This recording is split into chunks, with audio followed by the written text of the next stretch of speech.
Actually, your window is smaller than mine. I can zoom in a bit more. Okay, this should be good. All right. So, shall we maybe? So, I don't know if anyone's already there, but we're also recording this. I'm gonna keep a bit of an eye on the live chat in case anyone wants to say something. Yeah, so maybe someone will be watching this later. I don't know if we'll get many viewers today. I mean, last time I tried this, I got like 2 or 3 people that like came in for 5 minutes and then left again. But Yeah, in real time, I guess it's normal. the time of the day, you mean? Or? No, I mean when you are live streaming, mostly people don't show up a lot, or when they show, they leave, but afterwards they can watch it. Okay, It's someone, fine. Bob Latigue is already there. Hey, Bob. Uh, You're very welcome. Thanks for joining. Okay, so yeah, Felipe and I decided to make this app, this Clojure app, just sort of as an exercise to kind of walk us through the whole process. We basically started with an empty directory, right, Felipe, last week. Yes. We added a deps.eden and then kind of took it from there. So let's maybe start with that. So we added a bunch of dependencies. Pedro, your compatriot is also there. Hey, Pedro. All right. Um, Hey, Pedro. so yeah, we decided to use HTTP Kit as an HTTP server. We're using Ring, of course. And so last week we mostly spent setting up integrant. So that we have something to give a little bit of structure to the application. And now so we use the integrant to set up HTTP Kit. So basically, we have this configuration file, system.eden, which defines kind of the components that this application has. So far, it has a single component, HTTP Kit. Usually you would actually use namespace keywords here, but that's fine for now. We're just using a simple keyword. And then the configuration for that component. And then we have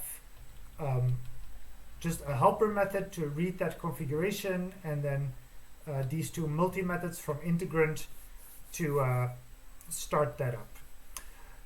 So And stop it. And stop it again, exactly. So we don't actually... Oh, no, actually we do have a REPL. I thought I wasn't started yet. That's cool. That means that we can actually show this in action. Okay, so I can evaluate that namespace. Here's our configuration.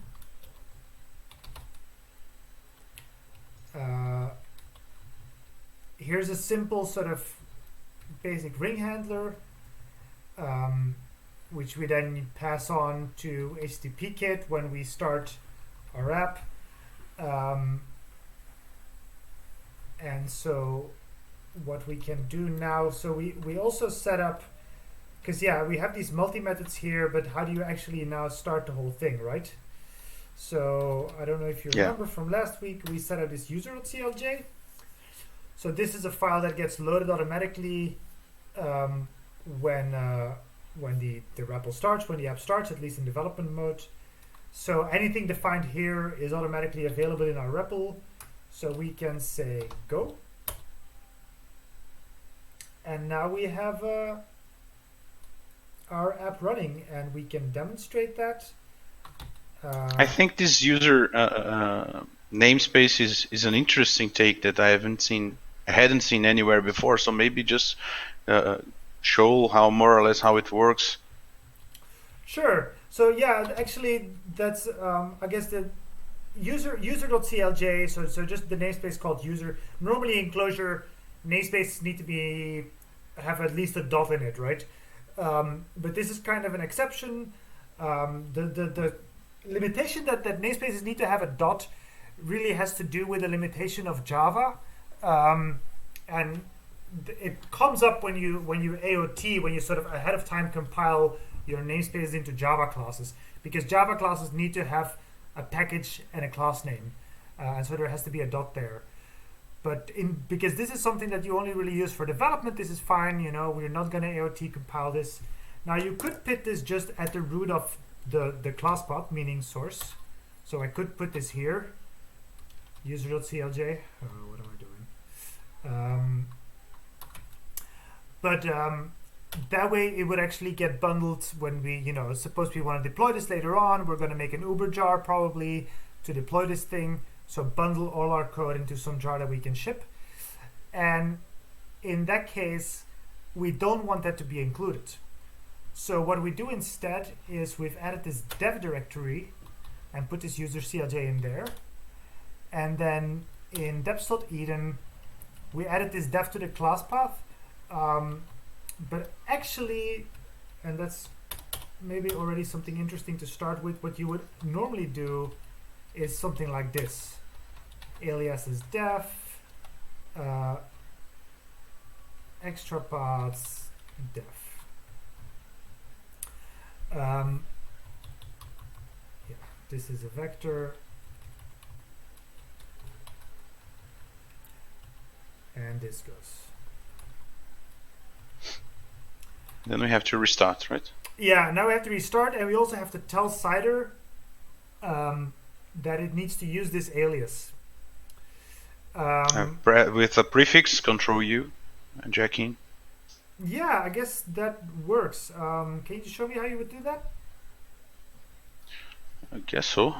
Are we still with the REPL? Yeah. So I will close this. Yeah, so this I would typically do with Control SQ. I don't know what you'd use for the closing the REPL there. Control SQ, Control CQ. Okay. I did. Yeah, there's a leader key, comma. So comma are all the Cider leader keys, and then SQ. Yes, for anyone watching, we kind of move between Emacs and Vim key bindings while doing this, so it may feel a bit magical. Yeah, so this is maybe also interesting to point out. So we're using Spacemacs on a machine in the cloud. So we're sharing this with Tmux.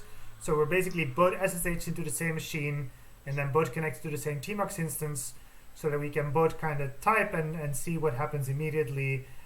For me, it's the least low latency way that I've found for doing this kind of pairing. Yes, and it's working. So let me Control U, Control C, MJ. Oh no, I guess it didn't record the let it finish its thing, because we need to just edit this string and add the. So alright, we are here. Close again. Let me toggle hybrid. Yeah, sure. Just quickly, yeah. Control U, C, MJ. All right. Okay. So can you say that again? Well, let's actually do the thing, and then we'll type out what the command was. Yeah. So Control U, Control C, meta J. So it is just passing the flag to Cider Jackie. Yes. A flag. I mean a modifier. Yeah. So, and we can edit the string, so we can pass the alias with dev. I'm used to Figwheel. Yeah. And it will probably work this way. Yeah, that looks right. So yeah, what you did was Control U, which is universal Emacs prefix, and then Control C, exactly. Meta J, which is indeed. Yes, and this is, I use this a lot when using Clojure, the CLI tools and deps.eden, because most of the time you have something you want to change or modify in your alias, and this is a powerful resource. So far, I believe it's the best or the only way to pass this modifiers to Cider while jacking in. Yeah, so there's actually something that I tend to do, and I'll show that in a second. I'll need to look up what the exact syntax is, but I was just kind of checking. Okay, so Control C meta J runs cider jack in CLJ, whereas I typically use comma quote, which I think is the same thing. So space help describe key comma quote. Yeah, it's also cider jack in CLJ. So I guess I can also do the same thing. Control U and then comma quote. Yeah, perfect. Now, okay, Felipe, you're not. Let's check if it's working. Yeah, good call. So is Go defined? Yeah, Go is defined, so we can call it. Perfect. And then to try that out, we can do the same thing we did last time. Use REST client. I still need to get that wizardry. So this is an Emacs mode. Let's see what do we call this? Eden system.eden. Okay, 5387. This is an Emacs mode, kind of an alternative to using curl, right? Like you can use curl on the command line if you kind of quickly want to test stuff out. In this case, you can sort of quickly make HTTP calls from Emacs. So it does the get, and it says the 200 OK, and then here it shows the body, which is kind of like, it would make more sense if it was at the bottom, but that's I think that's a bug in REST client actually. But okay, we can see that our thing works. Now, okay, I'm actually, it's awesome, by the way, this little mode. Yeah, it's super useful, right? Like it's one of these things that just not enough people know about. Yes. Now, what do we call our namespace system? So I'm gonna go back to, okay, say cider jack in and find that definition.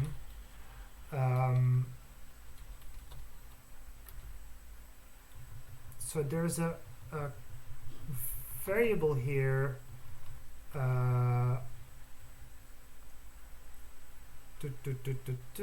Clojure CLI global options. Command line options used to execute Clojure with tool steps. Oh, right. Yeah, you can configure like a default. Yeah, exactly. So you can, you can use, you could customize this. Like I could say, customize. What is it? And I'm still, after I've been using Helm for so long, and I still find it super confusing sometimes. Okay, so I could say customize variable. I customize this variable, and then this would get saved in custom.el, and then it would boot up next time. So that is sort of configured like for every project, right? Now, what I like even more is to configure this for this specific project. All right, I believe that is it's an interesting trick. So I'm going to copy this Spacemacs way with Y capital W, so copy word, go back to our project, and then there's this Emacs thing. So in the root directory of your project, you can make a file called dirlocals.el.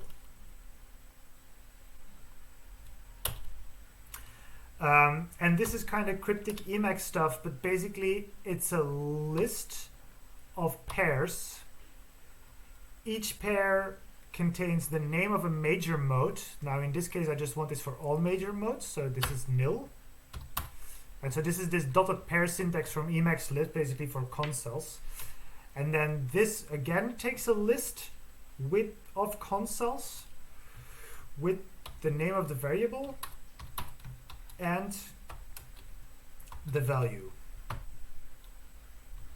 All right. So it's a lot of parentheses. I mean, usually I just copy this over from another project so I don't get it wrong. I might have gotten it wrong this time, but I think this is how it is. So, okay, let's, with meta colon, this is sort of a quick way to evaluate some Emacs Lisp. You can say cider Clojure, CLI global options. Okay, that's still nil. Now I'm gonna reload this file. So this I did with space F capital A find alternate file, and then you just press enter, and then it sort of reopens the file. And now I do that again, and now it's set.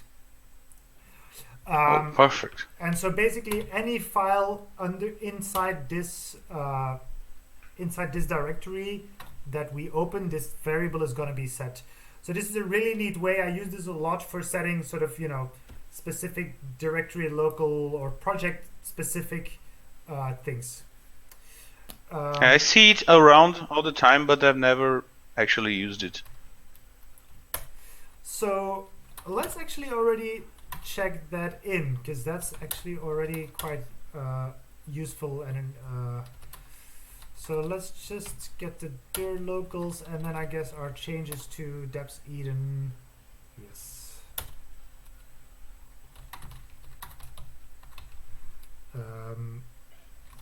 Only add user to the class path. Does that make sense?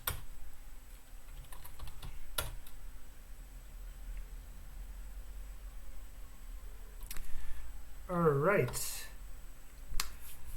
So we left up here last time. So we are able to start an HTTP server, but our application. So if you go back here to this thing. So basically, no matter which URL you open, you always get the same thing back. So there's no routing yet. And there we said, okay, we actually want to use rated. So it's a router by Metosin to do our routing. Data-driven routing. Data-driven routing, indeed. So you define your routes as a data structure.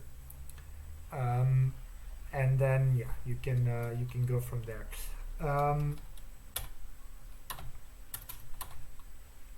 Now, neither of us has actually used rated before, but I was looking a little bit at the documentation before, and I think we can figure it out. So there's a rated ring namespace.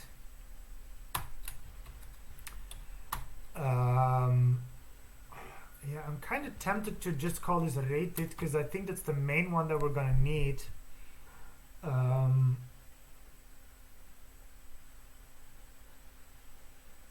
Yeah, let's just call this rated for now.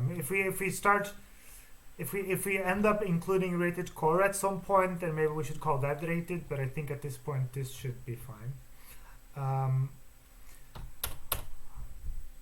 And so yeah, we want to define our routes. Routes look like this, right? It's like you say something like, okay, say activity ID, and then a map with data for that route. So this could be name activity. And it could also have, for instance, get activity. Then that means that for this URL, this function will be used. When you do a get request, this function will be used to handle the request. And so that's what a single route looks like. Actually, you have a couple options here. You can just give the name, and that's kind of equivalent to what I had before, to this, just without the get, but with the name. Get activity, it will be like the default is to have a get function by default. Well, so the thing with rated is that like you can use it for, you don't have to use it with ring. You can also use it on the front end. You can also use it with pedestal. And so this get post, having these handlers in there is kind of a ring specific thing. But for other use cases, you would maybe just have, the routes with the name and the URL, or the path actually, and sort of handle the matching from name to handler elsewhere, which we could actually do as well. But I think for now it's fine to just leave that in there. The only other thing that we should know is that you can nest these. So you can have, for instance, slash activity, and then have slash ID inside there. Oh, all right. Now I'm not sure. Actually, let's see if we can get a REPL going on this thing to try some stuff out. So basically, okay, so these are our routes.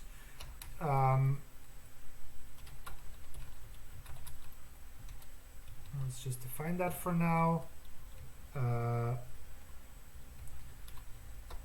actually, we can nest these even more. Maybe we can do something like... Actually, no, that's something I want to try out, how that works exactly. If you sort of say you have an index route and then you also want an activity route. So let's see actually if we can do something with this, right? So what you do now is you use your routes, and I'm just going to use rated core for now. Rated core router. And you pass it these routes. Okay, what does that give us? Okay, this gives us something reified, some kind of opaque object. This is now our router. So this has compiled the routes, and now we have a router. Now you can do two things. You can sort of go in two directions. So there's rated core match by path, and you give it a router and a path. Say activity 1, 2, 3.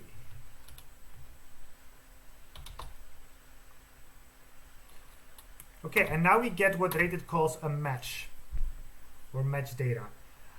So it tells us which template it used. It gives us the data back for this specific route. So in this case, the data only contains a name, but we could put other stuff in there. And the parameters that it That's really nice. And the actual path. So that's cool. And we can also go the other way around. We can say rated core match by name, and there's two versions here. I'm not sure what the difference there is, but okay, what happens if we do this? Okay, and now again it gives us a bunch of things. It gives us the template, the data, and the required parameters. So now we could actually use that, and I don't know, I'm sure it also has syntax for that to then expand that, and we're going to be needing that. So this is always what you need a router for, right? Like you need to be able to match incoming requests, but you also inside your application you wanna generate links. So this is kind of the two things you can do. Now I'm gonna change this to rated ring router, and rated ring match by path, and I don't know, does that... no, there is no rated ring match by path, but there is... What does rated ring have?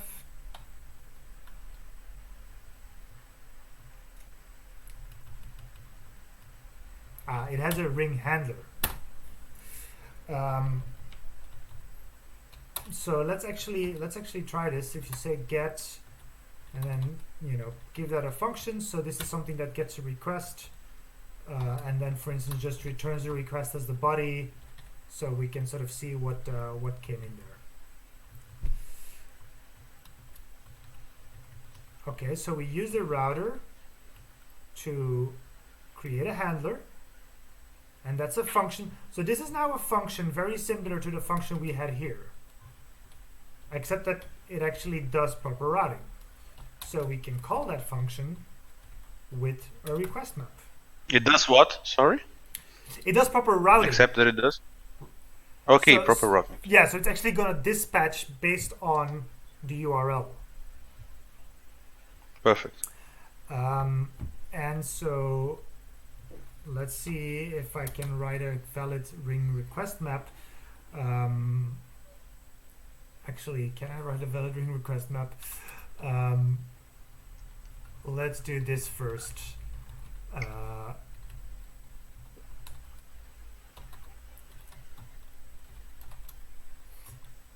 So I reevaluate this. Now I kind of do the same thing. I'm just returning requests inside the request, or maybe I should do a.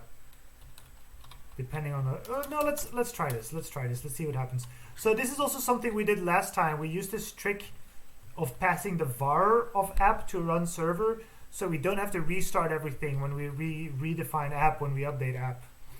Okay, so this is a trick I believe we should actually explain because it's really cool and not that clear for those who are not familiarized, I believe.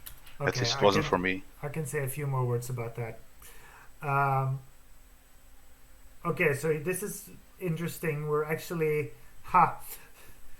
okay, so we passed the ring request map to the body of the ring response, and so ring is now trying to render this ring request map. Now we're actually, instead of seeing a map, we're seeing a bunch of vectors. Why is that? What we're actually seeing is a bunch of map entries. So you can pass a string to you can pass ring as your body a string. So I can say prn string request. Now you can also pass it a sequence of strings. And this is especially cool because you can actually pass it a lazy sequence. So you don't have to have everything of the body ready yet. You can just sort of pass it a lazy sequence and generate, sort of stream more things to the browser as it gets ready. And you can actually do kind of a very poor man's one-way WebSocket this way. Sort of have a long open connection that just sort of keeps sending more stuff, kind of pushing more data to the browser. There's stuff you can do that way. So that's why it's rendering this way. But actually, let's make that a little bit more pretty. Let's say without string, Clojure pprint.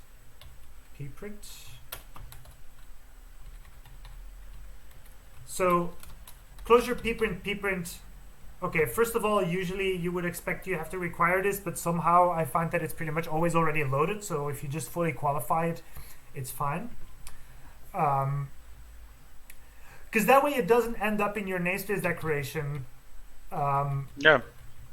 Because it's debug or like it's testing code anyway. And then, but this writes to standard out, and we actually want it as a string, so that's why we're using this without string macro. Okay, so let's try this again. Okay, now we can actually see what goes into a ring request. A bunch of stuff, but what we mostly care about is URI and request method. I think those are the required ones, and I guess headers. Yeah.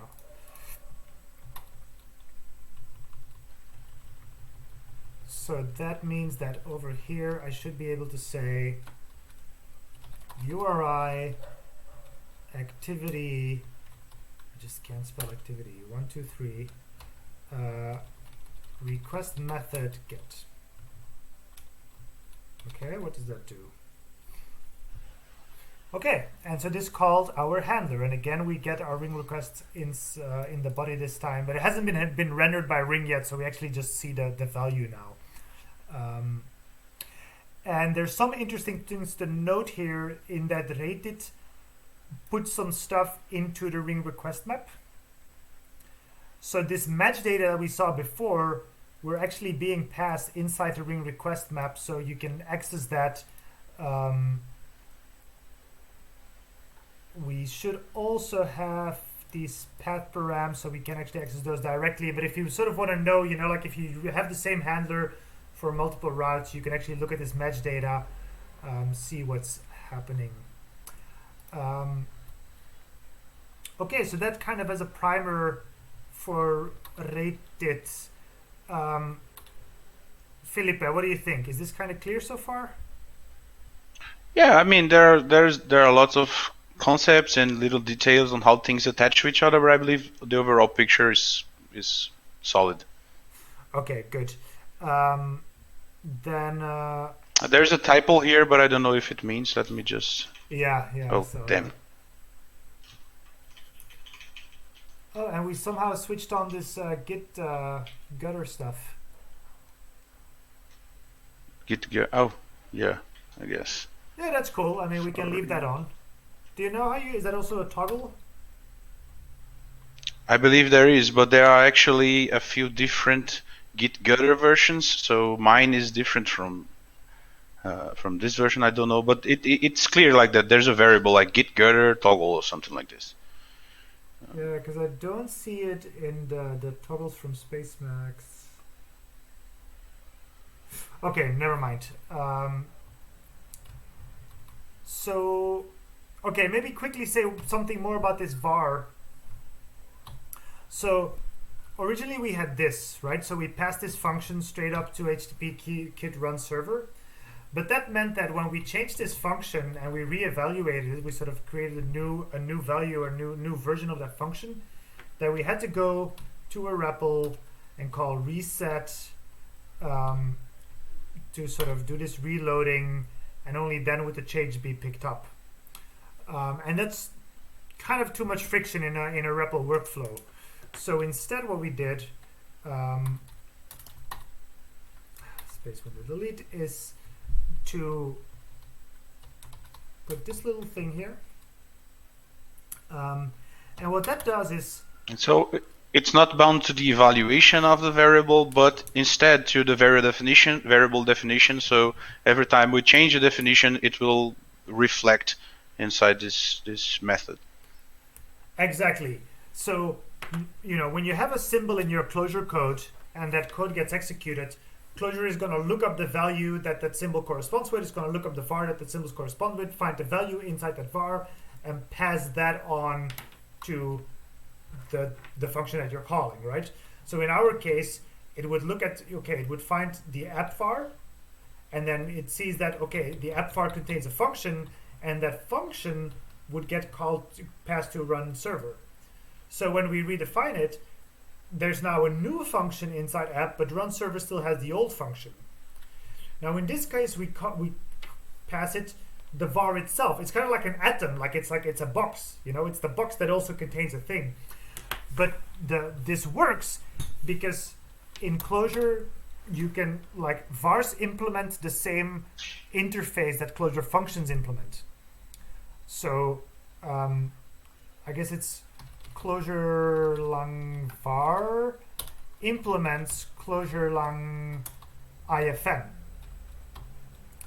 which is an interface for everything that sort of behaves like a function. Like, for instance, maps also implement ifn because you can call a map as if it's a function. You can call a map. Right. So that's kind of how that works. And so now, you know, we pass the var itself, and every single time when run server tries to call app, it'll look up in the var what's in there. So that's pretty neat. Okay. Now, yeah, let's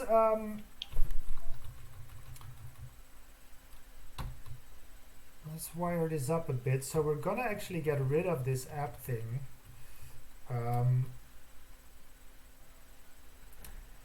And instead, okay, I'm also gonna comment this out.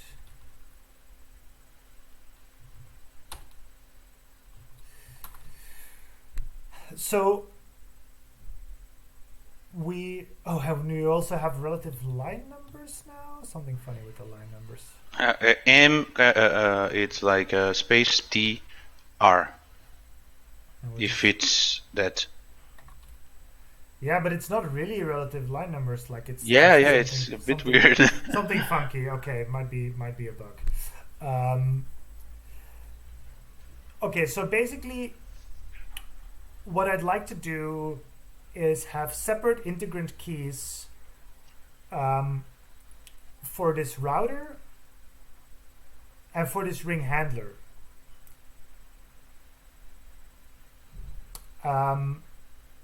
So if we go back to our system.eden, we're going to have a router, and we're going to have a ring handler.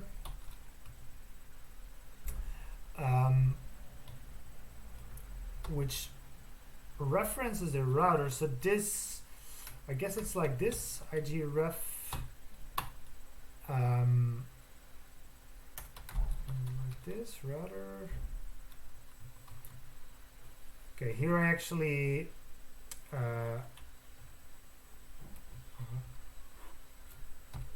need to look up some stuff. Let me go to the integrant documentation first. So yeah, this is an aspect of integrant that we haven't really talked about much. So the interesting thing with integrant is that you have these different parts in your configuration, and integrant will boot them up for you, but they can reference each other, and then integrant will sort of boot them up in the right order and pass them to each other. It manages the dependencies, right, of the routes.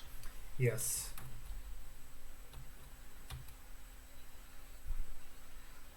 Yeah. Alternatively, you can configure as pure Eden, and I also want to see in IRO if we have a way there of actually accessing a var.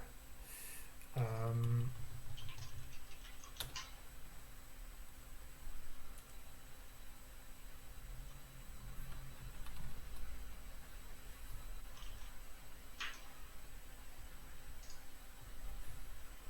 I don't think that's in there.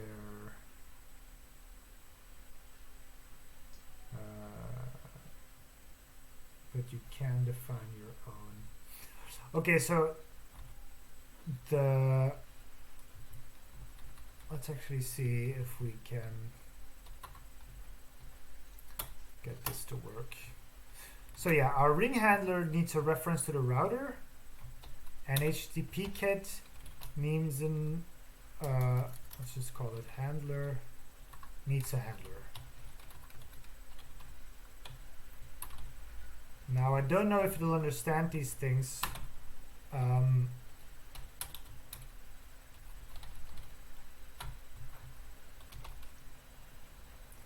No reader tag for IGREF. So we'll have to implement a reader method for integrant.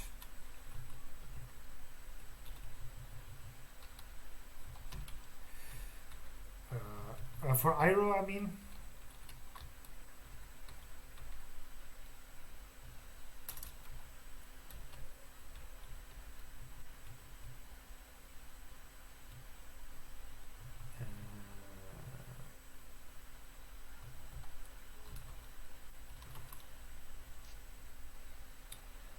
And yeah, we really only need value, I think. So integrate ref value. Okay, does this work? Config.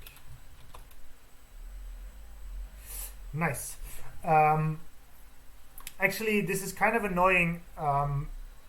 This pretty print from Cider, so I use a custom key binding to use.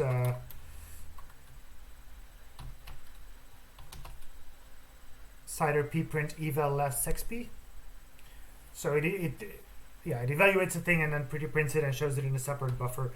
But that way it doesn't show you that these are actually specific types. So this is an integrant ref. Okay. Which just has a key.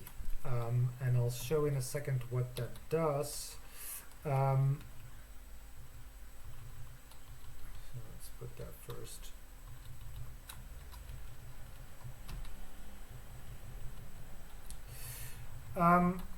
Felipe, I've been driving a bit now. How about you take over? So basically what I'd like to do is add another init key for router. Let's start with that. Another init key for router. All right, yeah. Guide me a little bit here. Okay, so you have these def methods there. Basically, we want exactly the same thing. Okay. So def method, integrant init key.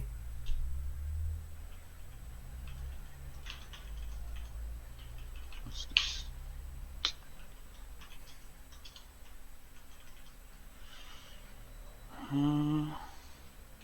Okay, you like this one, right?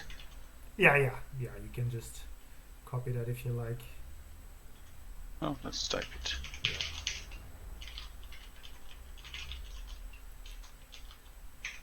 But so not HTTP kit, but router. All right. Router as a keyword? Yeah. So this corresponds with the keyword router in our system.eden. In our config. Okay, Yeah. in the system. Yeah. And so that again, it gets two parameters. The first one we don't really care about. The first one is the keyword itself, router. So we already know what that is. But the second one is the configuration, which in this case we also don't do a lot with yet. I mean, we could actually put that route information in the system.eden. That's like one of the nice things about Rated, that it's data driven. But then we would have to figure out how to get those handlers in there. So for now, I'm just going to leave that in here as this def routes. So in here, inside this multi-method, inside this def method, I would just call what we have there on line 22. On line 22. Def router. No. Yeah. So rated ring router routes. Rated ring router routes. Okay.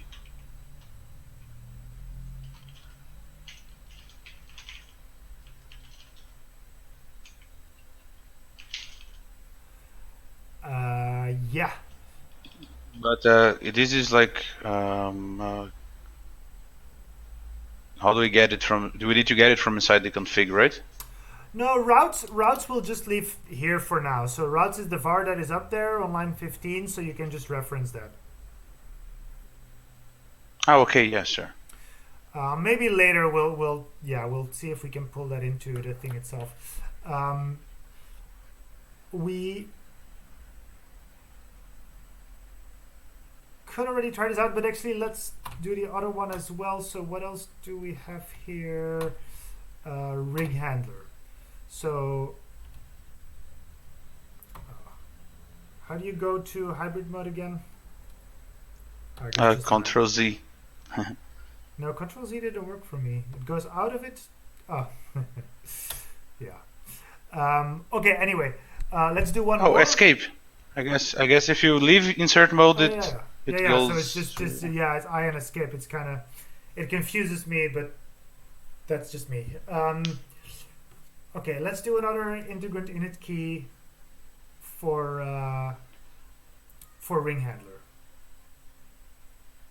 Okay.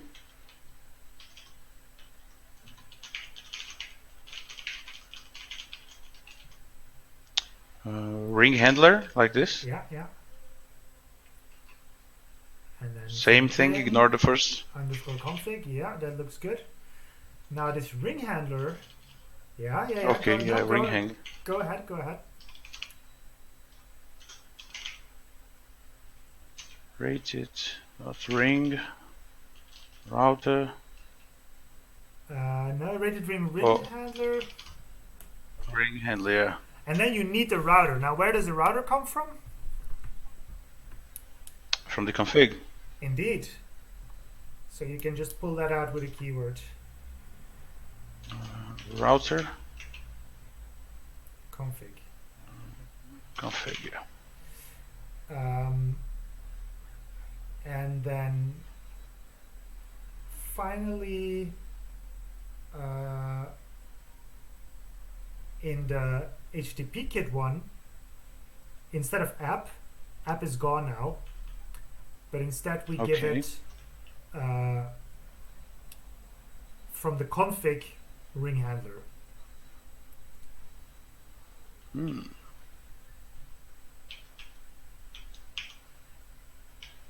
It's interesting, I guess. Let me actually determine. If I can take over 1 second.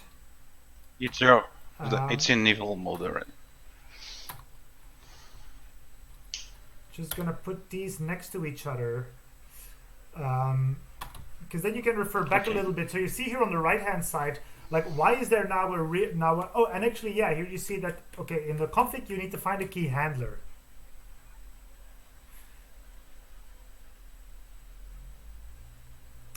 The key handler. Yeah, it's a handler inside config. So I don't know if it's clear what exactly is happening here, but maybe when we run it and actually look at the final system state, it's a little bit more clear what's going to happen. So basically, integrant, when we say start, when we start the system, or it's first going to call init key for router.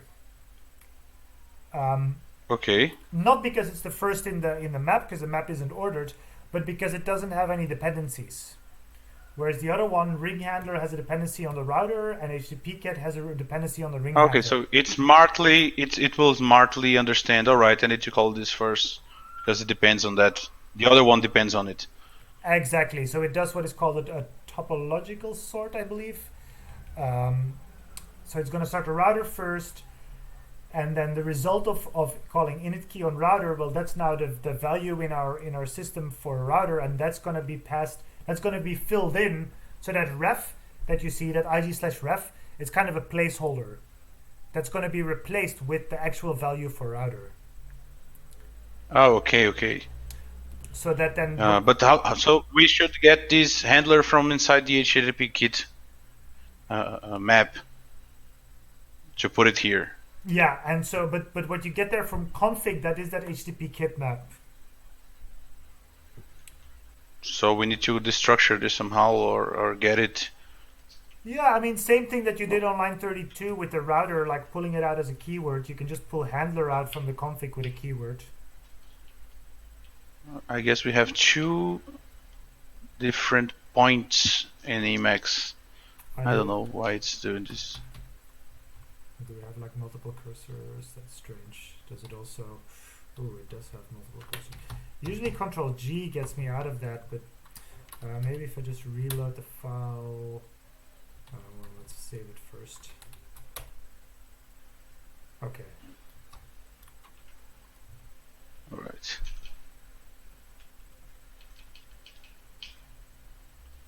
So,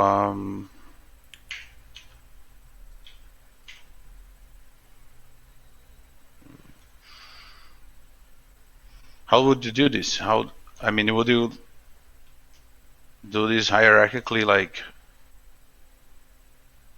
ask for the... let me see, maybe I'm not understanding this. Okay, what's config? These multi-methods, do they all get the same? Config it's a map, yeah. Yeah, but which map is it? The entire map, right? From system. Is it? No? Oh, no. No, it's actually the inner map. So each init key gets the map for that specific key.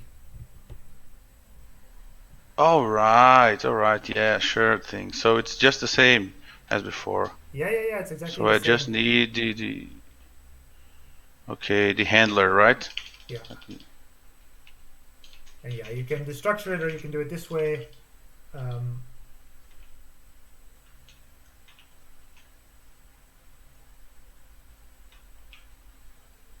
Yeah, Control B isn't working. I don't know. So let's stick to Vim key bindings for now. Oh. So Control B isn't working because it's the tmux tmux shortcut, tmux prefix. all right. Oh, my Vim skills are a little bit rusty, but they work sometimes. We can find a different. I don't really use Control B in Emacs, but we can find a different prefix for. No, but it's fine. It's fine. Let's stick to Vim key bindings. Not today, but like maybe next time we can figure this out. So okay, and I would still leave this config here. This is how we pass the port. Okay, yeah. We're also now going to pass the handler in there, but like run server should really just ignore that. Okay, so save that. And then go to the REPL and do a reset. How do you go to the REPL with? --SS. Okay. And reset? Yeah. Or I would usually do Control up, then you can sort of go back to the previous thing in the history. Oh. Yeah, we could use Control P, so it's a bit... Okay, and now let's switch to this test.htp buffer. Test.htp buffer. That's the buffer that we're using this REST client where we're doing these HTTP calls.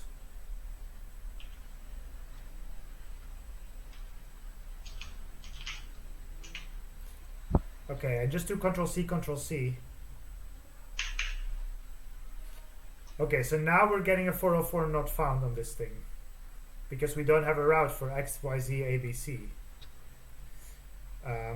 Now try a different route. Try like activity 123 or activity something. To go back to the first window. Space 1. No. Okay.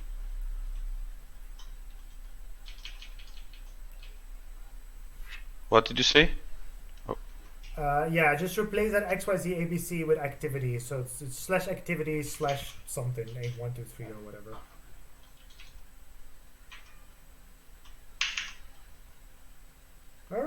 All right, we get. Yeah, we still get the thing where it's a lot of vectors. Turning the map into. Why is that? Did we not have a pretty print there, or did I not?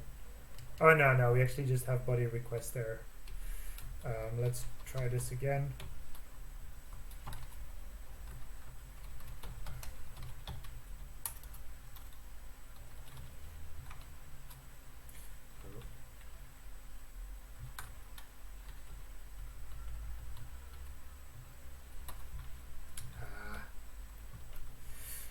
Yeah, now I am actually gonna reset that again. It's not gonna work otherwise. We can figure that out later again to get our REPL setup going. Okay, so here's our ring request. Or I guess we can say no.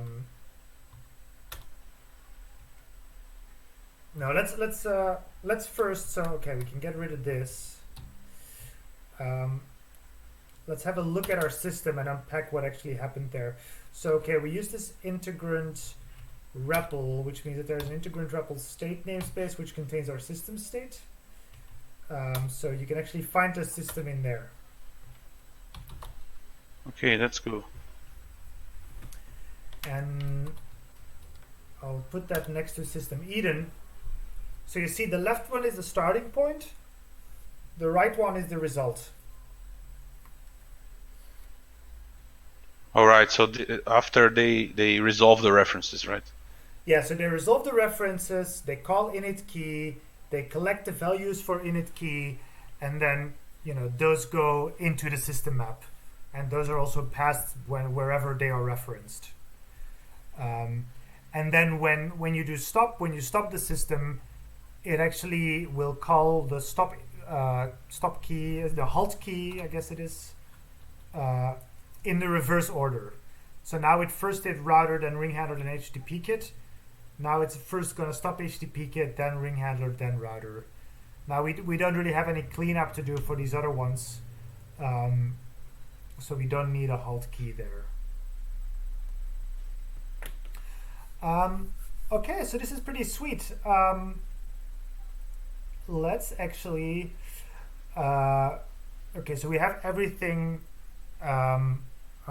Dauran Liu said, thanks guys for sharing.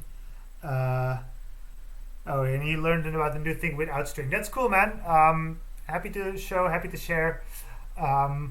So next step, so okay, basically what I would like to aim for, we're probably not going to get there today, but so what we're building is an app where people who organize a conference, they can like set up this app, and then anyone who attends the conference can post activities and other people can attend activities.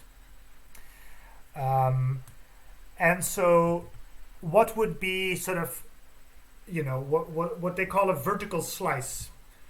What would be sort of not an MVP yet, but less than an MVP, just sort of, so we know that the front end and the database are like everything's hooked up.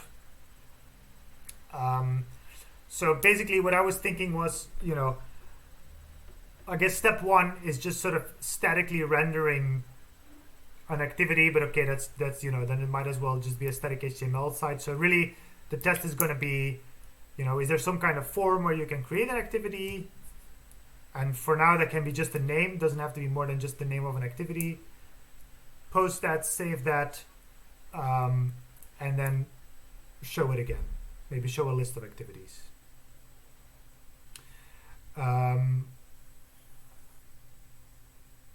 So, there's. Are you still there, Felipe? Yeah. Okay, there was something funny with my audio for a second. But there was actually something I wanted to try out because I'm not 100% sure yet. Okay, this is also my first time really uses rated in anger. What do you do, if you have like, well, I guess it would be like this.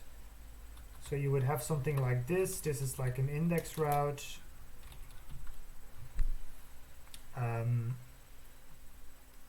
Yeah, I guess that should work.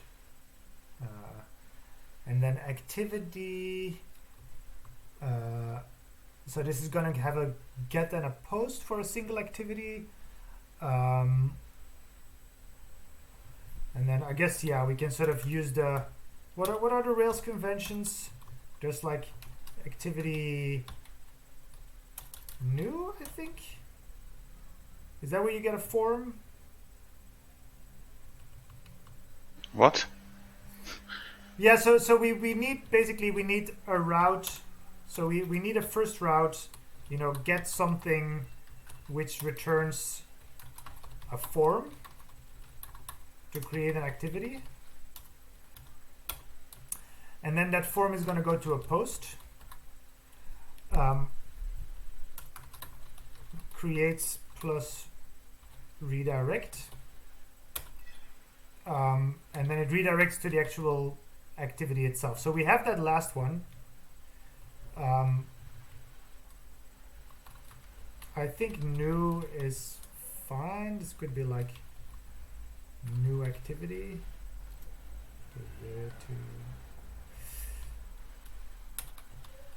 So this is going to be a get.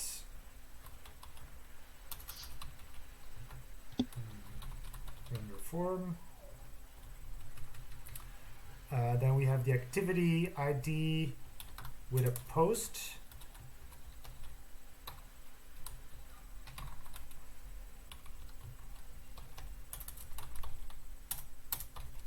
Process form. And then the get, and then we have, I guess later on we're gonna have ID edit. Does that make sense? Yeah. Now what I was curious about is, okay, say in a situation like this, is it actually possible to kind of nest, I don't know, could you for instance like put edit in here? Oh, since it's related, right? You could because it kind of goes underneath there, but this one has a handler itself. I'm not really sure because this kind of looks wrong to me. I would have to have a better look at the rated documentation or try it out a bit, but yeah, maybe it's fine. I mean, actually, we don't need to edit for now. Yeah, this is the thing about using data, right? You have to kind of look at documentation to understand what how it operates. Yeah, exactly. I mean, you can you can try a lot out just from a REPL, which is usually the first thing I would try to do. But if it's not immediately obvious, yeah, okay, like there's nothing wrong sometimes with reading some documentation. And I mean, in this case, I would probably, what am I doing? Would probably take my time to like read the documentation properly when I'm really going to use this in Angular on a project. Okay, but now we have these inline functions here. Of course, that's not going to fly. And we have everything in a single namespace so far. So I think this is a good point to introduce maybe, say, a routes namespace. Routes or handlers? No, I guess I don't know. routes is fine.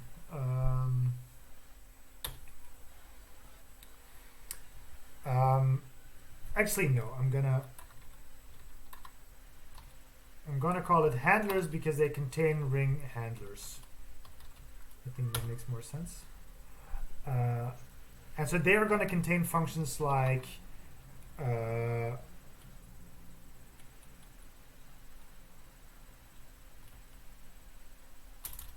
new activity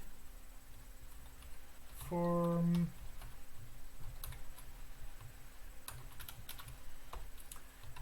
boom, boom, boom.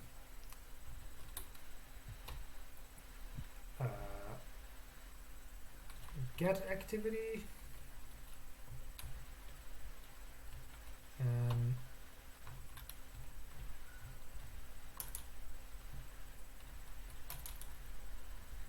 trying to give these sort of somewhat semantic names that don't really correspond directly with the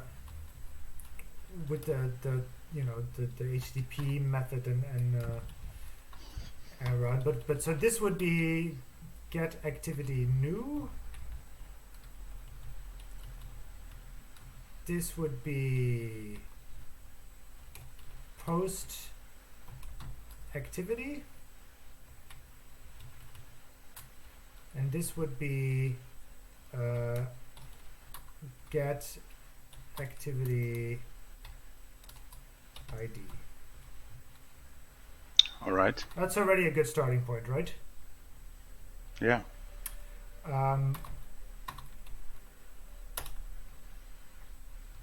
So yeah, let's require that namespace in here, and then update our route definition to correspond with that. You want to take this one? So telling me Actually, again. Felipe, Sorry. we've been at it for over an hour. How about we take a 5-minute break? I'm gonna get some water. Yeah, absolutely. All right. Thanks everyone for watching. We'll be back in a couple minutes.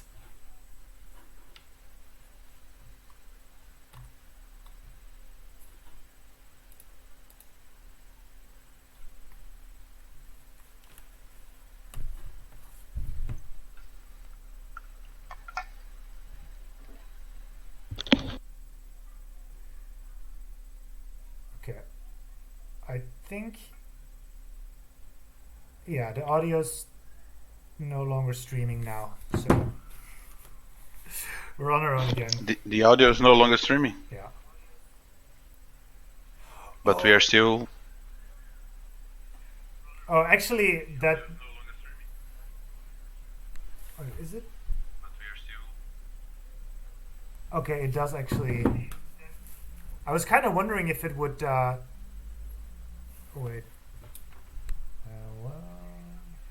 Okay, I can hear both of you, so the audio is still streaming. Let me.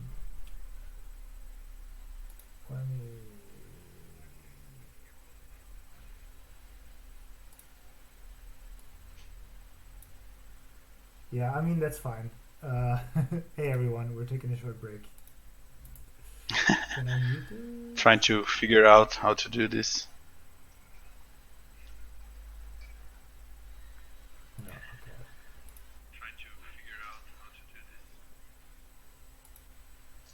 Why is there no mute on this thing?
We need to add this. Okay, 1 second, and we should be live again. Hey everyone.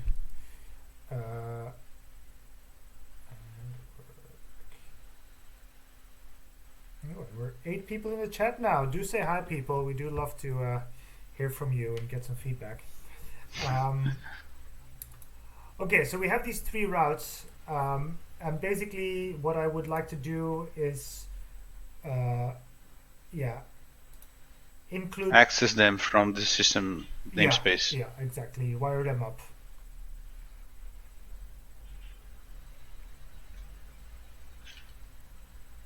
So we need activities. How is it evaluated? I don't know if it's. How do you mean?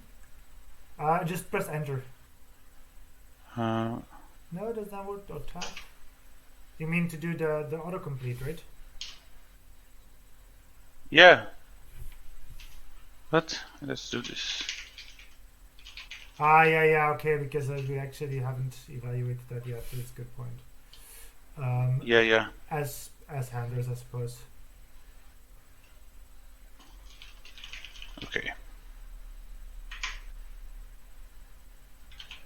Should we?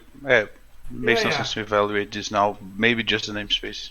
Yeah, so I typically use comma EB for this, evaluate buffer. Eval buffer. Yeah.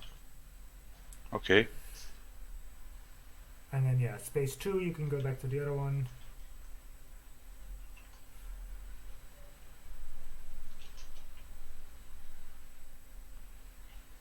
And then in routes. So around line 20, where we have these get like these functions, we need to update some things there. So we have activity new. That's going to go to handler / new activity form. New activity.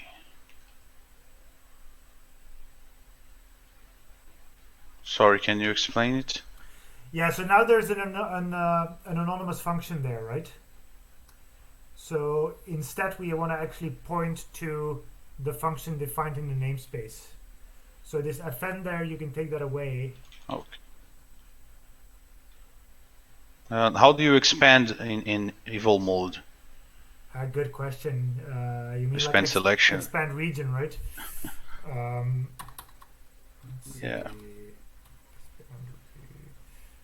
ER expand region space V. Space V. Oh yeah, sure. V in capital V. Okay. So it's alias these new activities.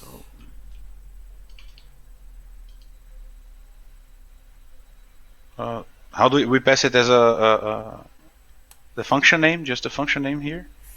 Yeah, so the function name in the right namespace, right? So we have it as handlers / Yeah, sure. Yeah, of course.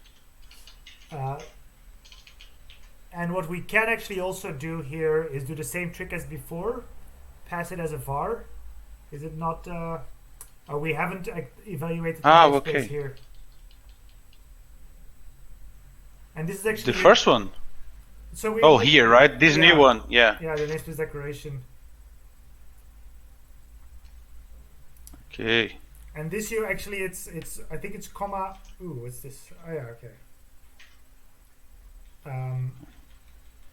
Let's do this. Comma EB is would, or there is some special key binding just for the namespace. Yeah, comma EN just evaluates the namespace form.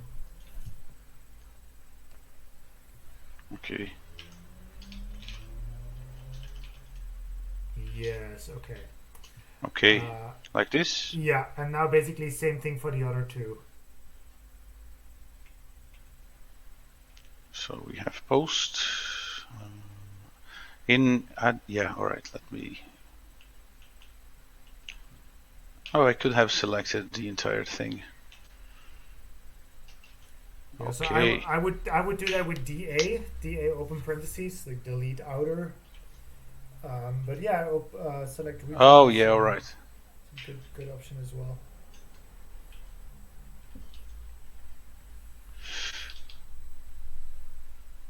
Yeah, this is the. Okay, yeah, create activity.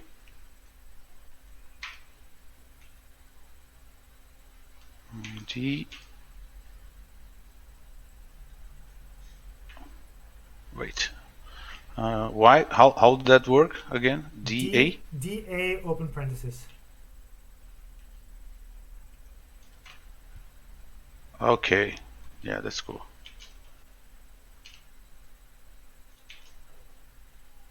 What is this?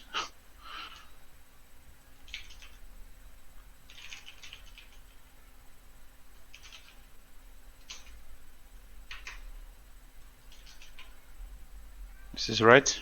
Yeah, that looks good. But when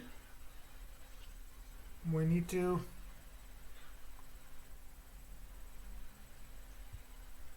We need to reset, right?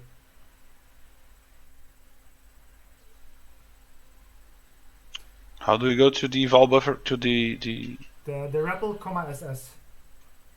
to the REPL? Yeah, comma Oh yeah, SS. comma SS. So everything REPL related is comma S. That's also why comma SQ is to quit the REPL. I don't know why it's S. I guess it's like R was taken, so it's the next letter. Ah, okay, interesting. Oh. Router contains conflicting route paths. Yeah, that makes sense. I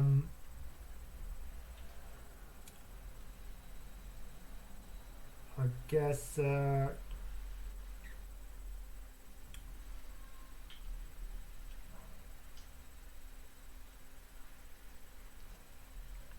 mean, we have two options here, right? So okay, do you understand what the problem is? No, not exactly. So basically, if you go to /activity/new, that would match both of these routes. So rated doesn't know, like, should it go to new activity or should it go to create activity, or get activity actually. So I guess the easiest is to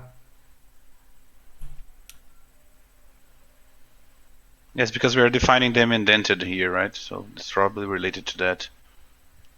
yeah, well, it's just the fact that, like, They're nested. Yeah, we're using a pattern here, like sort of a variable, and then we're having concrete value here. But so this, there are routes that would match both, and you can't have that, or you're not supposed to have that.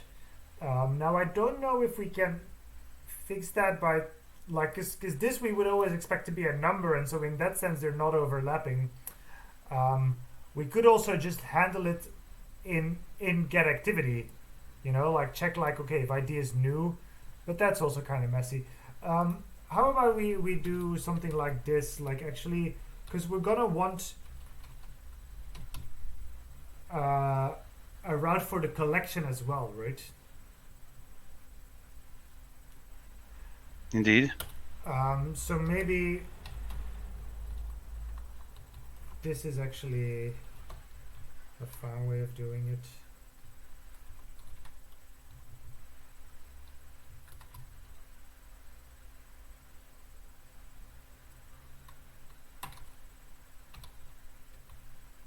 Try that.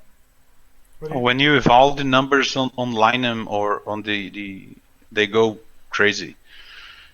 But they were correct. I mean, when did they change? if you're here and you toggle the numbers, when you went, let me see if it does it again. Oh, it disappeared at all. Oh, okay. It's there, but something is messing with the line numbers. No, still doesn't like it. Did we save this? We did save this. Activities, new activity FD.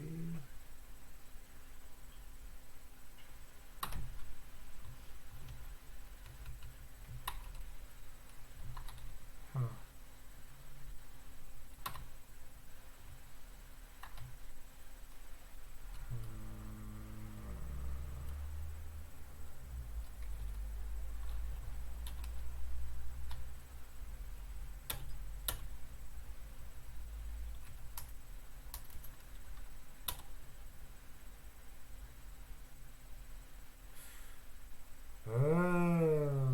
actually doesn't like us using those vars.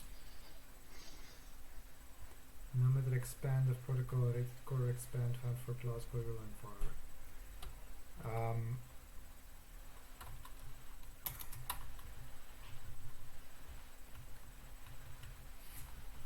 Yeah, that kind of sucks because then we're going to have to do this reset every single time. I'm sure there's a way to make it work. Might have to.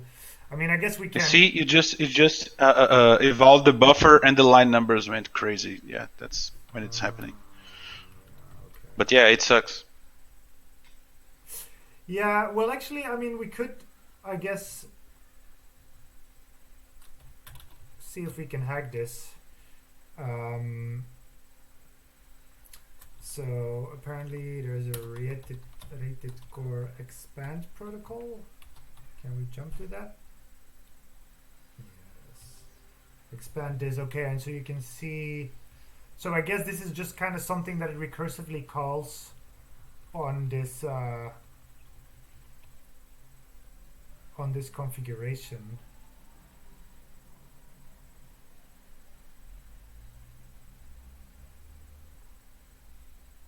And so for function, it just says handler this. So maybe we should do the same thing.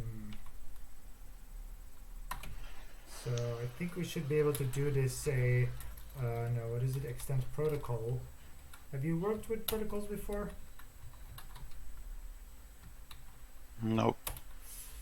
Yeah, so they're kind of they're a way of doing dynamic dispatch or what's the word? Like it's kind of an OO thing, you know, like defining methods for specific classes.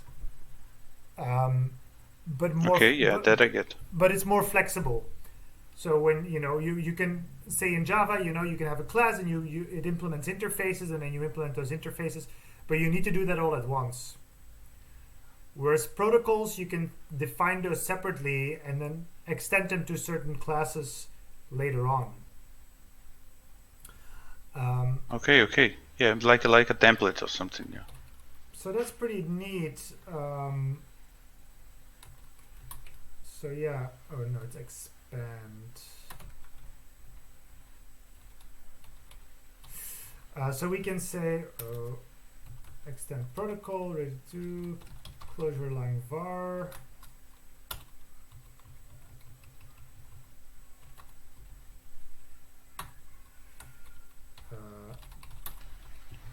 There's a typo there on expand.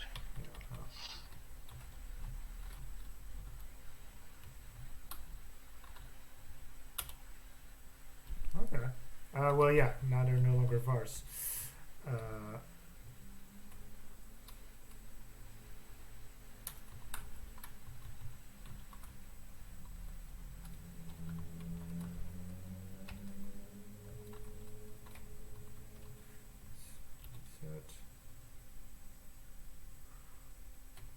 Why is it still? Do we have another definition of routes here? Oh, we do. No, we. Yeah.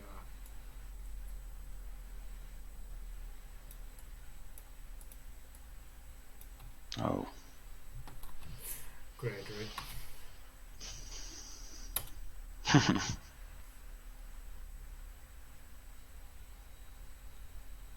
Hey. I just did that. Extend protocol, expand to Clojure line var, expand.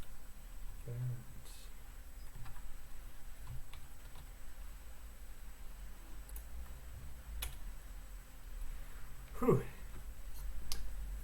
Okie-do. Now I guess this returns a 404 again because our route actually returns nil. We haven't implemented them yet. But we can.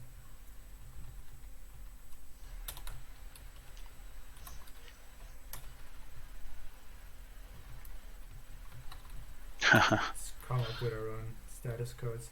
Unknown clause of HTTP response codes. Yeah, okay, but okay. So it's doing something.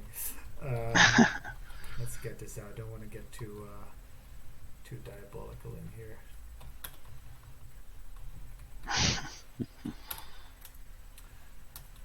Okay. Yeah, let's just take this one step at a time, right? So we need to create a form. So we're gonna need some hiccup, and I don't know if we already have hiccup in our depth Eden. I think not. Huh? Not. Yeah. We don't. Now, there, I used to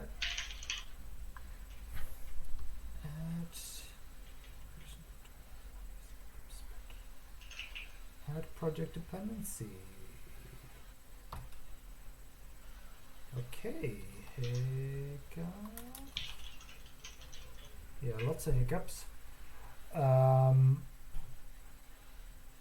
Which one's the official one? Or sort of the... Is it working? It wasn't working before adding hot loading. Oh, I guess it wasn't Clojure script. So maybe it's working on Clojure. Yeah, I don't know if this actually is gonna work with Dapseed. With Jester. Where is it? Jester, of course.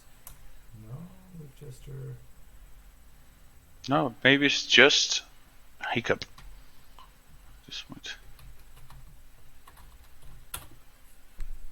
Yeah, it's just hiccup 1.0.5. Okay. 1.0.5. Alright. You want to put that in there? Yeah.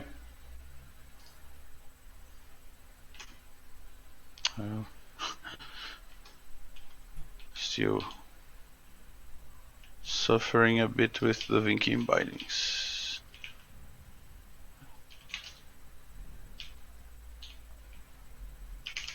Oh.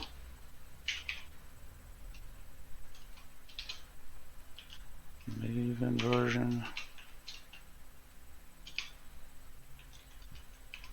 2.5. How do you indent in Evo mode again? So this I just to do Control-C space. Yeah, Control-C space. Which I guess is not a... Yep. Not the evil equivalent. I don't know, is there... Oh, yeah, it's the same. It's just... Oh, right. There's another evil key binding. Comma FL maybe? Meta, what meta return? What Comma FL. Format, maybe format. Format list. Format Lisp. How about that? Yeah, maybe. Yeah, let's restart our REPL.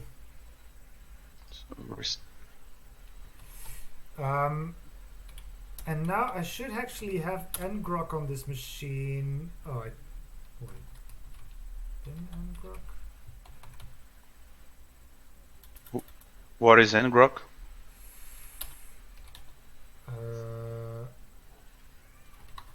It's like something that sets up. Why is it not here? Okay. It's there. No, yeah, it'll be in temp still.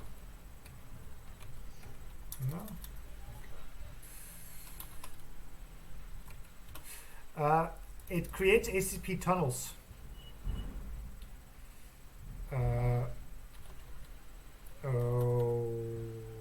Temporary failure in name resolution. That's not cool. But it did. No, it did save it. Yeah. Oh yeah, and I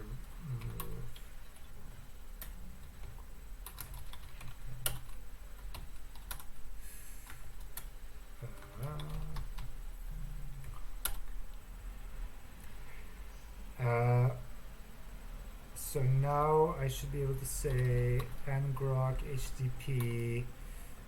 What port are we using? 5387.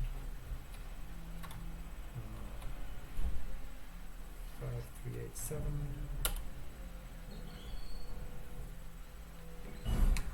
Okay, and so now we've gotten this domain here. And people at home can try that as well. I mean, uh, there's not much there yet, but let's get our app running again. So if we say go here.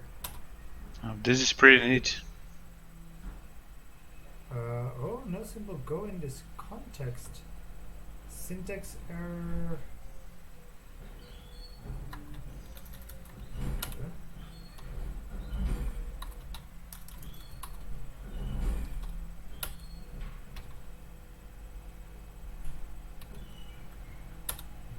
There.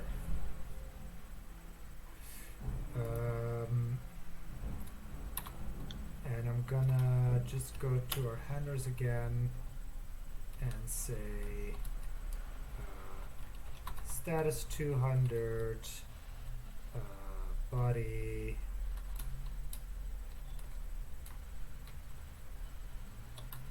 hey there folks.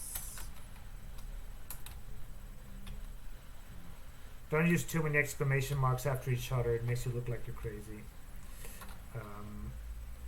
Okay, so activities new. No, it doesn't do it.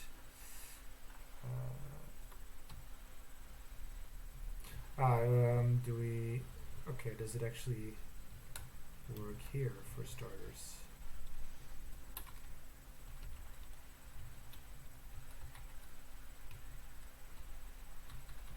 Activities new.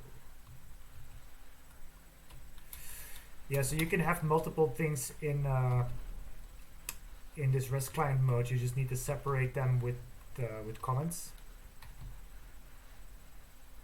Yeah, no, that does work. Activities new 404 not found. Oh, no, it works. Okay, cool. Yeah, you don't see my browser, Felipe, I suppose, but people at home should see my browser. So, yeah, this is a cool way, we can develop together on this shared machine, and then we can also both access the app to test things out. Would you post the URL here? Yeah, I can,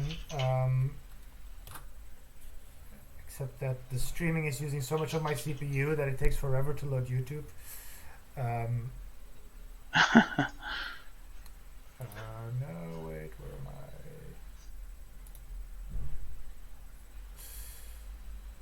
Now you see all my embarrassing YouTube recommendations. What's happening? it's working. I could open here. Yeah. Yeah, I was learning about Kubernetes today. That's why YouTube is showing me Kubernetes. Okay, your current live streams. And yes, I also do yoga on YouTube because there's nothing embarrassing about that. Come on. Yes, okay. Live stream.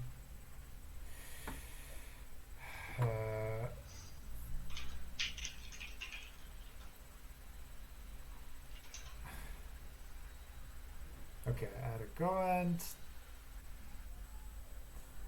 Yeah, one day, I mean, this is just running on my laptop, which doesn't have a GPU. I think if we're gonna do this more often, then a GPU would be a good idea. Okay, I'll just post this like that. What are you doing actually? I'm posting the link in YouTube. So you can add /activity/new to that, and you should see the thing. Okay, so with that,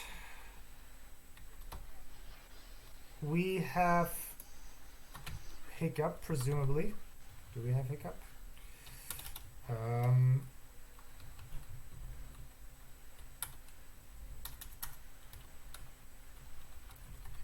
Require hiccup. Is it hiccup dot?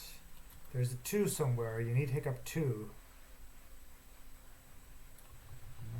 Hiccup 2. .core, is that a thing? No. Hiccup.core 2. Hiccup 2. Or do we not? Oh, we didn't. We loaded. Maybe not the Hiccup 2 version. Yeah, I think it's still. Yeah, it should be hiccup2.core. Yeah. Yeah, but like, okay, It should be. It's actually still in alpha.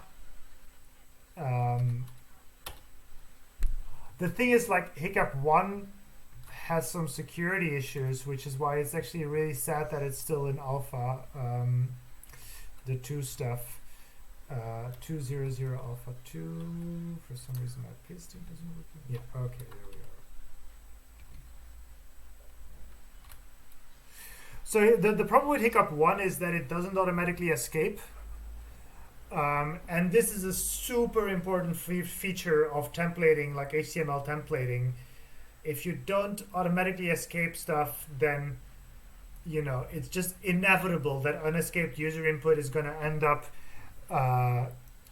in your pages on your site, and that opens the door to cross-site scripting, XSS,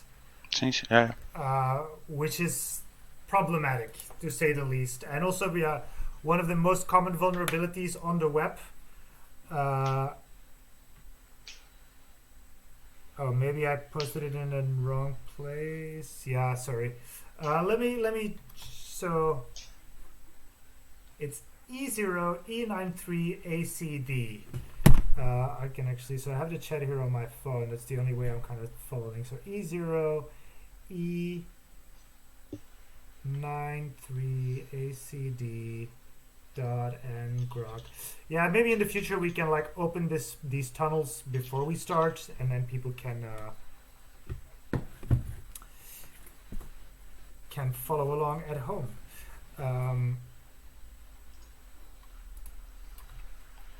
Okay, so where were we? Control B1, no, Control B0. Direct connection established. Just go. Okay, now it works, right? No, it doesn't work. Oh, you know why it doesn't work? I don't know. It's working here. I mean.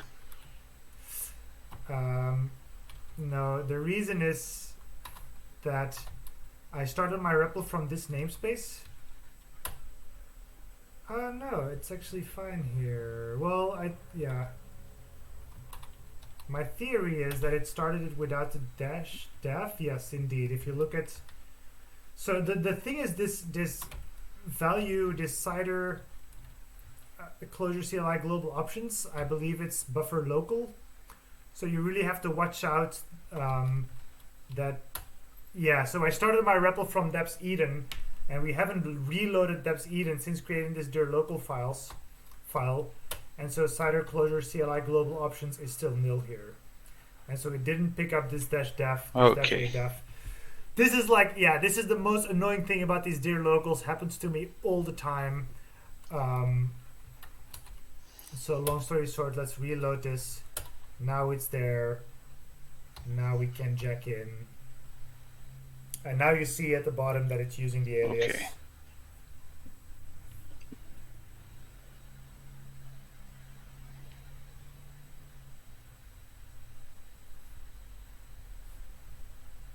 Established, and now we can do this.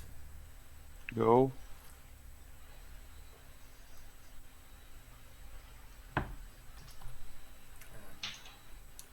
Yeah, someone's been trying it out at home, I guess, but our tunnel wasn't. I'm trying. The new ones, it's working. Okay, excellent. Activities /new. We can also try it here.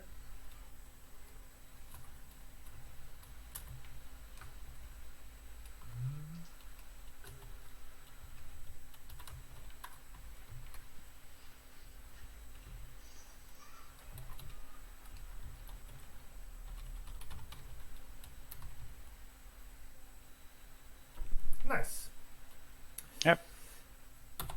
Okay, and so let's try the hiccup thing again. So do we have a hiccup 2 now? Hiccup2.core. Nice. Yeah. As hiccup and then hiccup slash HTML. H1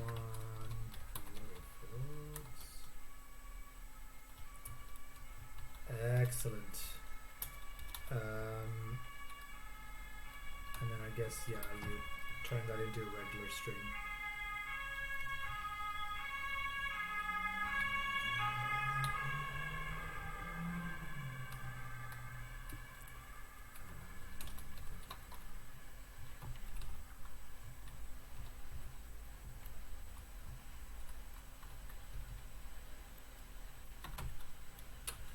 Cool. Okay, Felipe, you're the front end wizard. Let's define No. let's define a form, eh? So we should return a form in this new activity form, right? Yeah. So I would maybe. Wait. Well, I guess you can. Again. Okay. Yeah, we're also gonna want to think about like having an HTML layout for sort of the head stuff, and all of that stuff. Like, but for now, I think if we can just this is the first vertical slice. Remember, like we just want the minimum thing that does something. So actually, we still have 15 minutes. I think it's realistic to at least have a form, be able to submit it. And for now, we'll just store the data in an atom, and then we can look next week at actually adding a data store or database. So instead of an H1. Okay. So, but Yes. we would still stringify everything here, right? Yeah. So you I'm mostly. Yeah. So we're just kind of using Hiccup to generate HTML, right? So like. I mean, and there's different ways we can structure this. The booklog project that people have seen in some Lambda Island episodes, there I actually have an approach where I serialize it in middleware. So I actually put a hiccup in the response map and then have middleware that actually turns it into HTML. Now the thing is, okay, with hiccup 1, you didn't need this string. But I think with hiccup 2 you do. Oh, okay. Let's actually try this. Yeah, see? Class hiccup util raw string is not understandable. So templating languages that have this sort of automatic escaping, they need to be able to distinguish between strings that need to be escaped and strings that are sort of already escaped. And so a hiccup raw string means that it's already escaped, basically. But then, with like string, we turn it into a regular string again. Okay, actually, let's talk a little bit more about this. So, okay, say I have a paragraph, and I put some user, say I put the username in there.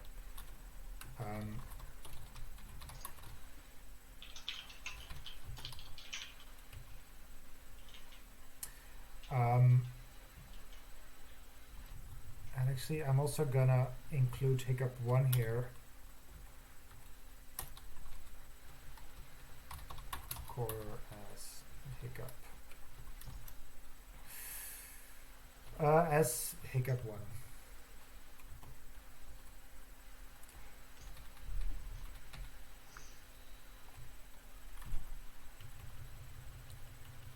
Okay, so say we do this with hiccup 1.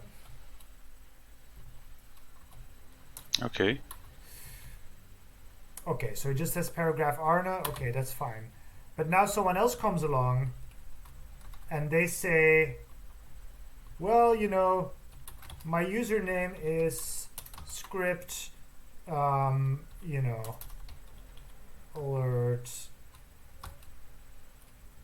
you are pwned.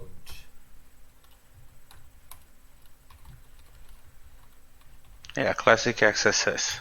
Classic XSS, exactly. So basically, I mean, this is now a script that doesn't do anything, but this could be a script that does all kinds of stuff, right? And so, you load this again, and the script is right there, and your browser is going to execute that. I mean, people at home can also try that out. If you open this in your browser, I can do that here as well. Okay, and there's your XSS. So your cross-site scripting, if you give that ability to your users, it's not going to take long, because before someone is mining Bitcoin inside the browser of every single person visiting your site, and that's like the benevolent thing, like then they're not stealing their user data yet. So hiccup 2 on the other hand, so if I do this now, then this is HTML escaped. And if I load this now, then it actually shows this in the browser instead of executing this this code.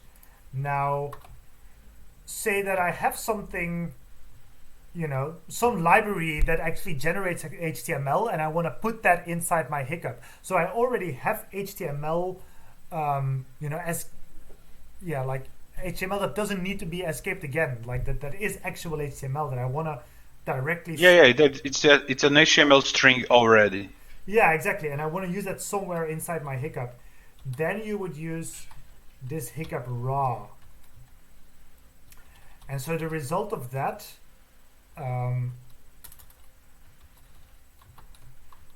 is this type of object called a hiccup util raw string. And so that's kind of it's just a wrapper around a regular string, but that means that hiccup knows that this is actually just a string. That's already okay. That's already valid HTML. And so when you call hiccup HTML, it's going to return one of these so that you can nest these things, right? So you can actually have like hiccup HTML, HTML. So this would work. This would do the right thing, because this returns a raw string, and so hiccup knows that it doesn't need to escape that again. But so because of that,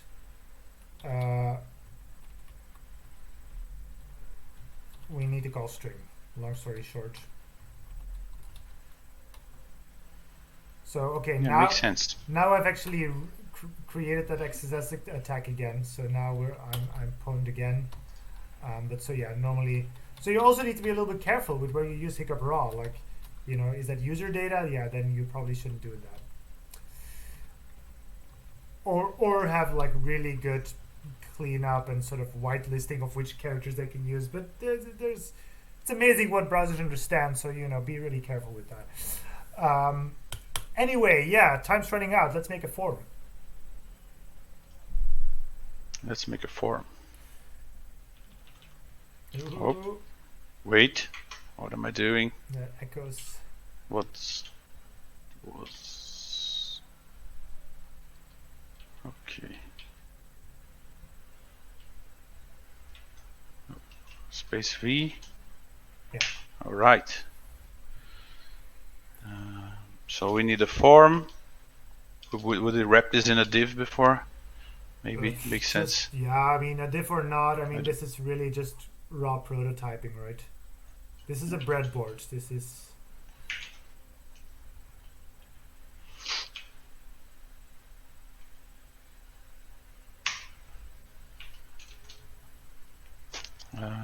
Here we will actually need a div. Is it actually valid a div in a form? No, I guess it is. Yeah. So you can subdivide the labels and stuff like this. Let me just put the structure. Oh, this is weird. Okay. Yeah. Yeah. So we just want a single input with a text and a single input submit. Okay. A single input.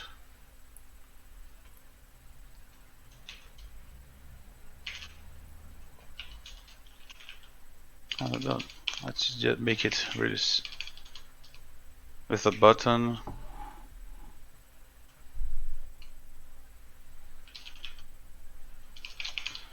How would you do this here? Just do like input type submit. Right.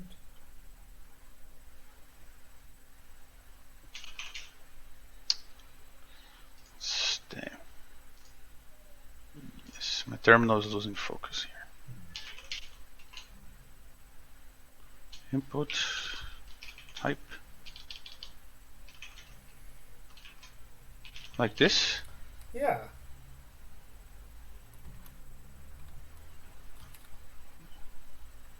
All right. Yeah, we have a button now. So it says submit query, which is fine. We can fix that later. Okay. So. And then yeah, that first. What else input, do we need? The first input. Let's give that a name. Name activity name activity title something. Actually no, the name is a machine readable name, right? So I guess like just Oh yeah, sure. So maybe just title. Yeah, I would lowercase that. Title.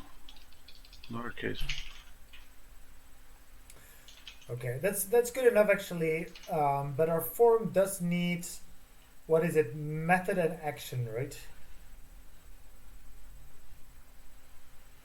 Okay. So yeah, you need some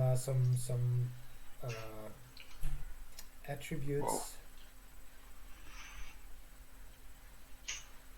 Oh, damn, the undo is really messing me up here. Yeah, let me see. So I usually like go to undo tree redo, and if that doesn't work, then I just start over. Okay.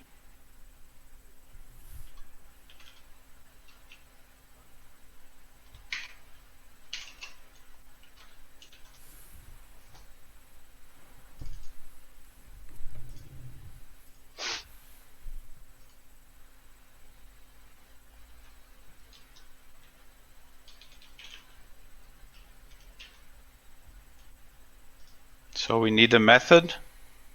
Yeah, method and action. And I guess method is method post, right? That's your ACP verb. And then action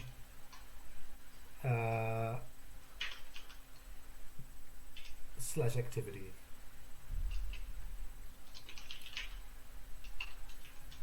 Yeah, we'll have to figure out how to get this from the router. But for now, this is fine. Let me actually see if we just say here, buddy, okay. So refresh this form. Hello. No, I did not get okay. Is that because I don't have a status code? Do I need a status code?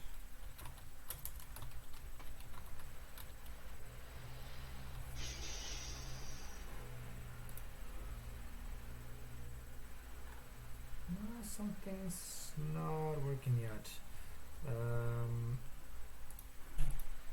Okay, what happens if you do a post?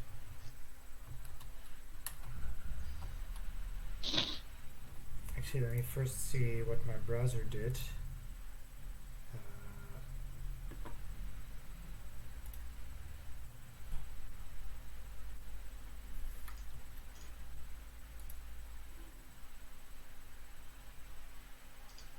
Yeah, post to slash activity, and it returns a 404.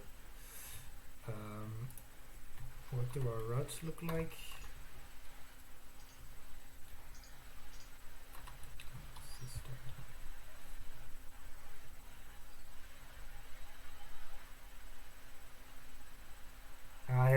the same thing here, so this is actually not correct. We want to do a post to activity directly.